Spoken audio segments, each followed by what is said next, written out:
السلام علیکم۔ میں ایک کتاب ابھی پڑھ رہا تھا اور اس پہ میں نے ایک واقعہ پڑھا اور وہ واقعہ اتنا زیادہ دل پر اثر کرنے والا تھا کہ مجھ سے رہا نہیں گیا اور میں نے سوچا کہ میں دوستوں کے ساتھ ابھی شیئر کروں۔ ہوا یہ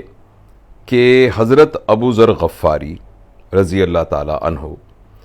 کسی بات پر حضرت بلال کے رضی اللہ تعالیٰ عنہ کے ساتھ ان کا ڈفرنس آف اوپینین ہو گیا، تو اس میں حضرت بلال نے اپنی رائے دی اور بڑے ان کو کہا کہ یہ ایسے بات ہے اور یہ صحیح بات ہے۔ اس پر حضرت ابو ذر غفاری کو غصہ آیا اور انہوں نے ایک فکرہ ان کے منہ سے نکل گیا۔ انہوں نے کہا، اے کالی کلوٹی ماں کے بیٹے، اب تو ہمیں سمجھائے گا؟ اس طرح کی فریزز جو ہیں وہ عربی زبان میں اس طرح بولی جاتی ہیں۔ تو حضرت بلال نے جب یہ سنا تو ان کو بہت برا لگا۔ انہوں نے حضرت ابو ذر غفاری کو کچھ نہیں کہا، صرف یہ کہا کہ میں اس بات کو نبی کریم صلی اللہ علیہ وآلہ وسلم کے علم میں لے کے آؤں گا۔ اور آپ نے نبی کریم صلی اللہ علیہ وسلم کو بتایا کہ ابو ذر نے مجھے یہ کہا کہ اے کالی کلوٹی ماں کے بیٹے، اب تو ہمیں سمجھائے گا۔ نبی کریم صلی اللہ علیہ وسلم سے جب حضرت ابو ذر کی ملاقات ہوئی تو نبی کریم صلی اللہ علیہ وسلم نے یہ فرمایا، جس کا مفہوم تھا کہ اے ابو ذر، ابھی بھی تیری جہالت نہیں گئی، تیری جہالت ابھی بھی ختم نہیں ہوئی۔ نبی کریم صلی اللہ علیہ وسلم کے منہ سے صرف اتنا سننا تھا کہ حضرت ابو ذر غفاری رونا شروع ہو گئے اور وہ مسجد سے باہر نکلے اور وہاں زمین پہ کچھ گیلی مٹی تھی، وہ انہوں نے مٹی اپنے روتے روتے منہ پر ڈال لی اور وہ باہر بیٹھ گئے اور انتظار کرتے رہے کہ جب حضرت بلال وہاں سے اٹھ کے آئیں گے۔ اور جب حضرت بلال آئے تو انہوں نے کہا کہ اے بلال، میں اس وقت تک یہاں بیٹھا رہوں گا جب تک تم اپنے پاؤں کے نیچے میرے اس مٹی والے منہ کو نہیں رونتے، جب تک مجھے میرے کیے کی سزا نہیں ملے گی، جب تک تم میرے منہ کو روندو گے نہیں، اس وقت تک میں یہاں سے نہیں اٹھوں گا۔ حضرت بلال آگے بڑھے، آپ نے اسی حالت میں حضرت ابو ذر کے چہرے کا بوسہ لیا اور ایک بہت تاریخی فکرہ کہا۔